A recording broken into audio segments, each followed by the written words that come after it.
بسم اللہ الرحمن الرحیم۔ السلام علیکم۔ انفا ٹی وی میں خوش آمدید۔ آج 29 نومبر 2022 بروز منگل سعودی عرب کی شام تک کی اہم ترین خبروں کے ساتھ میں ہوں وسیم۔ سعودی عرب کی ہر لمحہ بدلتی ہوئی صورتحال پر نظر رکھنے کے لیے انفا ٹی وی کو سبسکرائب کر کے گھنٹی کے نشان کو دبا دیں۔ آج کے نیوز بلیٹن میں بھی بہت سی اہم اپڈیٹس ہیں، تو ویڈیو کو مکمل دیکھیے گا۔ شروع کریں گے پہلی خبر کے ساتھ۔ الدریہ کے تاریخی محلوں کا افتتاح 4 دسمبر کو عوام کے لیے کھول دیے جائیں گے۔ سعودی وزیر سیاحت احمد الخطیب نے الدریہ کے تاریخی محلے الطریف اور متل البجیری اور ریسٹورنٹ کے زون کا افتتاح کر دیا۔ 4 دسمبر سے ٹورسٹ یہاں آ سکتے ہیں۔ اخبار 24 کے مطابق وہ احمد الخطیب نے، جو بوابہ الدریہ ڈیولپمنٹ اتھارٹی کی مجلس انتظامیہ کے رکن اور سیکرٹری جنرل بھی ہیں، سیاحت کی عالمی کونسل کی 22ویں سربراہ کانفرنس کے موقع پر دونوں مقامات کا افتتاح کیا ہے۔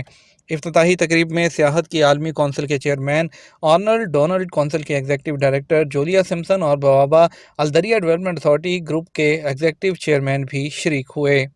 ریاض میں اپارٹمنٹس کی اوسطن قیمت بڑھ گئی مگر فروخت میں کمی۔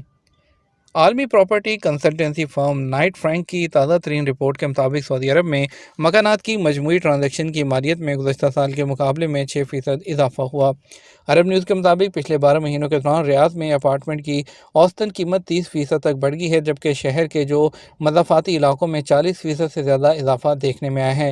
نائٹ فرینک کے مطابق اس کے نتیجے میں ہاؤسنگ ڈیلرز کی تعداد میں کمی آئی ہے اور اس سال گھروں کی فروخت کا والیوم 24% تک کم ہوا۔ نائٹ فرینک میں مڈل ایسٹ ریسرچ کے پارٹنر ہیڈ فیصل دورانی نے کہا کہ خریدار کی توقعات اور سعودی عرب کے شہروں میں رجسٹرڈ مکانات کی قیمتوں میں نمایاں اضافہ گھروں کی فروخت اس کی تعداد میں کمی کی نشاندہی کر رہا ہے۔ ریاض میں اونٹ گاڑی سے گر کر مصروف شاہراہ پر بھاگنے لگا۔ سعودی دارالحکومت ریاض میں مشتعل اونٹ نے ٹریفک کا نظام درہم برہم کر دیا۔ ویڈیو سوشل میڈیا پر وائرل ہوگی۔ العربیہ نیٹ اور الاخباریہ چینل کے مطابق ریاض سرکولر روڈ پر جو مصروف اوقات ہیں اس کے دوران ایک اونٹ وہ بھاگ رہا تھا، جبکہ اس کا مالک اسے روکنے کی کوشش میں اس کے پیچھے بھاگ رہا تھا۔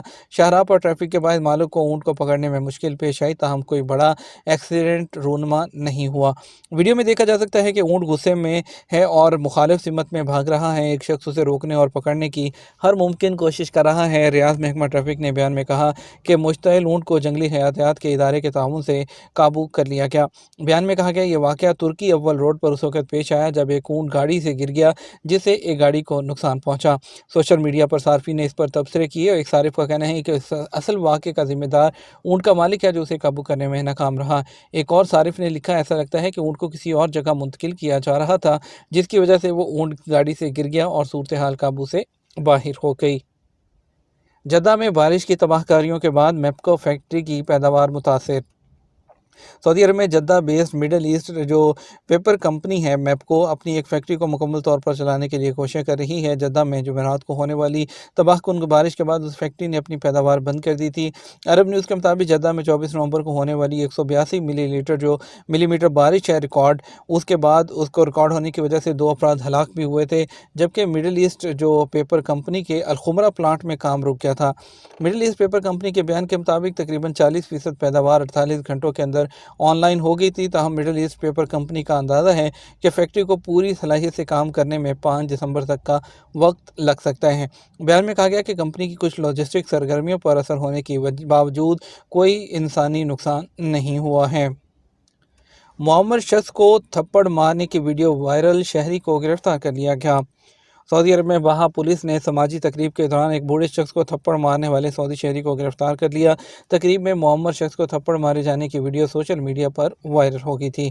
العربیہ نیٹ کے مطابق بہا پولیس نے بیان میں بتایا کہ ابتدائی تحقیقات سے یہ بات ثابت ہوگی کہ فریقین میں پہلے سے کسی بات پر جھگڑا تھا۔ بیان میں کہا گیا کہ معمر شہری کو تھپڑ مارنے والے کو قانونی کارروائی کے بعد پبلک پروسیکیوشن کے حوالے کر دیا گیا ہے۔ سوشل میڈیا پر وائرل ویڈیو میں دیکھا جا سکتا ہے کہ سعودی شہری سماجی تقریب کے دوران ایک بوڑھے شخص کو تھپڑ مار رہا ہے۔ سوشل میڈیا صارفین نے سعودی عرب کی سماجی روایات کے خلاف واقعے پر شدید رد عمل کا اظہار کیا اور بوڑھے شخص کو تھپڑ کے عنوان سے ہیش ٹیگ جاری کر دیا۔ دمام اور قطیف میں بس سروس کے دوسرے تجرباتی مرحلے کا آغاز۔